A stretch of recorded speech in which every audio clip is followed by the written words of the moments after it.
The neon sign outside the diner flickered weakly, casting a pale pink glow over the cracked asphalt parking lot. Inside, the air was thick with the scent of grease, coffee, and the faint tang of desperation.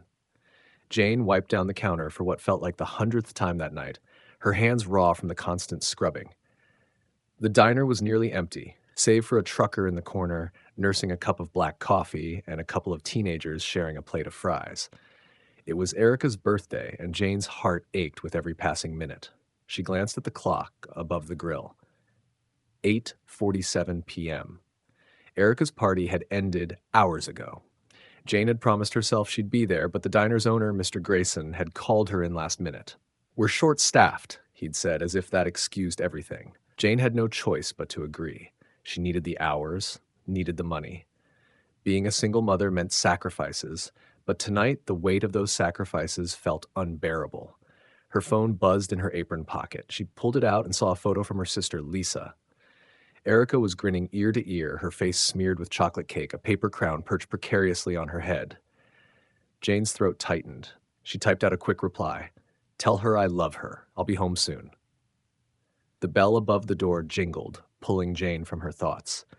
She slipped her phone back into her pocket and forced a smile, ready to greet the new customer. But when she looked up, her breath caught in her throat. The man who walked in was unlike anyone she'd ever seen in the diner.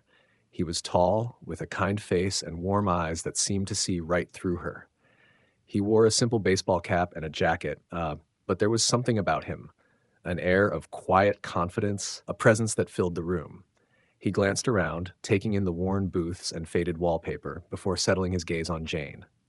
"Evening," he said, his voice soft but steady. "Hi," Jane replied, her voice cracking slightly. She cleared her throat. "Welcome to Rosie's. Sit anywhere you'd like." He nodded and slid into a booth by the window. Jane grabbed a menu and approached him, her hands trembling slightly. She couldn't explain why, but something about this man made her feel seen in a way she hadn't in years. "Can I get you something to drink?" she asked, placing the menu on the table.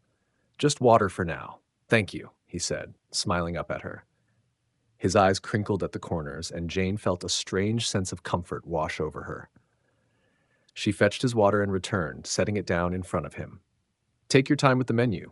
Let me know if you have any questions. Let me know if you need any modifications." He nodded again, but as she turned to leave, he spoke. "Long shift?" Jane paused, caught off guard by the question. She turned back to him, forcing another smile. "Yeah, it's been a busy day." He studied her for a moment, his gaze thoughtful. "You look like you've been carrying the weight of the world on your shoulders." Jane's smile faltered. She wasn't used to customers noticing her, let alone asking about her well-being. "Just life, you know?" she said, her voice barely above a whisper. He nodded, as if he understood perfectly. "Life can be heavy sometimes, but you're doing a great job. Don't forget that." Tears pricked at the corners of Jane's eyes, but she blinked them away. "Thank you," she said, her voice thick with emotion. She hurried back to the counter, her heart pounding in her chest. The man stayed for nearly an hour, sipping his water and occasionally glancing out the window. Jane kept stealing glances at him, wondering who he was and why he seemed so different. When he finally stood to leave, he approached the counter, pulling out his wallet. "How much do I owe you?" he asked. Jane shook her head. "Just the water? It's on the house." He smiled, a genuine, warm smile that made Jane's heart ache. "Thank you. And thank you for the conversation." "I didn't say much," Jane admitted, her cheeks flushing. "Sometimes just being seen is enough," he said. He reached into his wallet and pulled out a folded piece of paper, placing it on the counter. "This is for you." Jane frowned, picking up the paper. "What is it?" "Something to remind you that you're doing better than you think," he said. Before she could respond, he turned and walked out the door, the bell jingling softly behind him.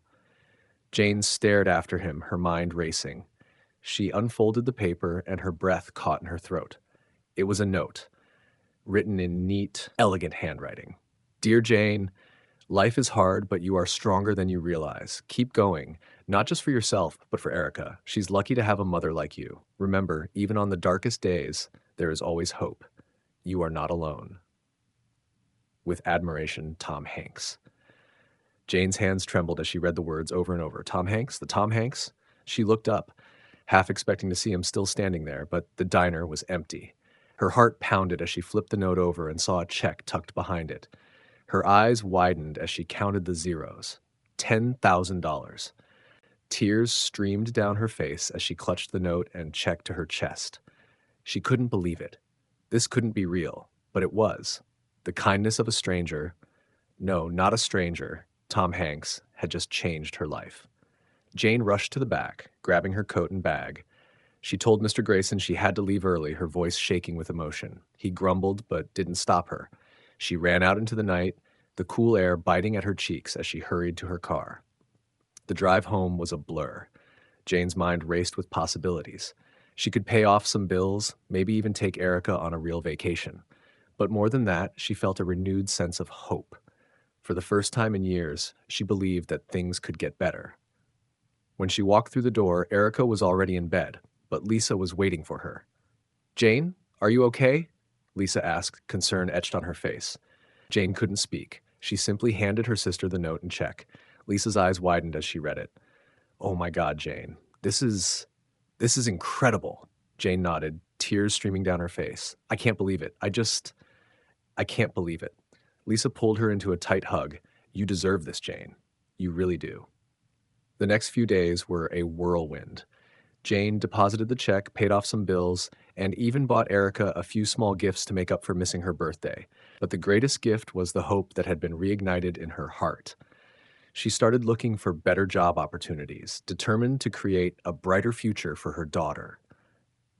Weeks later, Jane was cleaning out her apron pocket when she found the note again. She unfolded it, her heart swelling with gratitude as she read the words once more. She decided to frame it, hanging it on the wall in her small living room as a reminder of the kindness that had changed her life. One evening, as she sat on the couch with Erica, her daughter pointed to the note. "Mommy, who's Tom Hanks?" Jane smiled, pulling Erica into her lap. "He's a very kind man who reminded me that no matter how hard life gets, there's always hope." Erica tilted her head, her young mind trying to grasp the concept. "Is he a superhero?" Jane laughed, kissing the top of her daughter's head. "In a way, yes. He's a superhero who helps people with his kindness." Erica nodded, satisfied with the answer. "I want to be a superhero like that someday." Jane's heart swelled with pride. "You already are, sweetheart. You already are." As the days turned into weeks and the weeks into months, Jane found herself growing stronger, more confident. She landed a better job, one that allowed her to spend more time with Erica. The diner became a distant memory, a reminder of a time when life was harder, but also a testament to how far she'd come. And every night, before she went to bed, Jane would look at the note on the wall and whisper a silent thank you to the man who had shown her that even in the darkest moments, kindness could light the way. Years later, Jane stood on the red carpet, her heart pounding as she clutched Erica's hand. They were at a charity event, one that Jane had organized to help single mothers in need. The event had gained national attention, and Jane had been invited to speak about her journey. As she stepped up to the podium, she looked out at the sea of faces, her eyes scanning the crowd. And then she saw him. Tom Hanks, sitting in the front row, smiling up at her. Her breath caught in her throat, but she forced herself to speak. "Years ago, I was a single mother working in a diner, struggling to make ends meet. I felt invisible, like no one saw me or cared about my struggles. But then, one night, a kind stranger walked into that diner and changed my life." She paused, her eyes meeting his. That stranger was Tom Hanks. He didn't just leave me a check, he left me hope. He reminded me that no matter how hard life gets, there are people who care, people who want to help. And tonight, I want to pay that kindness forward. The crowd erupted into applause, but Jane's eyes remained locked on Tom's. He stood, clapping along with everyone else, his eyes shining with pride. After her speech, Jane made her way through the crowd, her heart racing. When she finally reached him, she extended her hand. "Thank you," she said, her voice trembling. "Thank you for everything." Tom shook her hand, his grip firm and warm. "No, Jane, thank you. You've taken that kindness and turned it into something incredible. You're an inspiration." Tears filled Jane's eyes as she pulled him into a hug. In that moment, she realized that kindness wasn't just a gift. It was a ripple, one that could spread far beyond the initial act. and she was determined to keep that ripple going, one act of kindness at a time.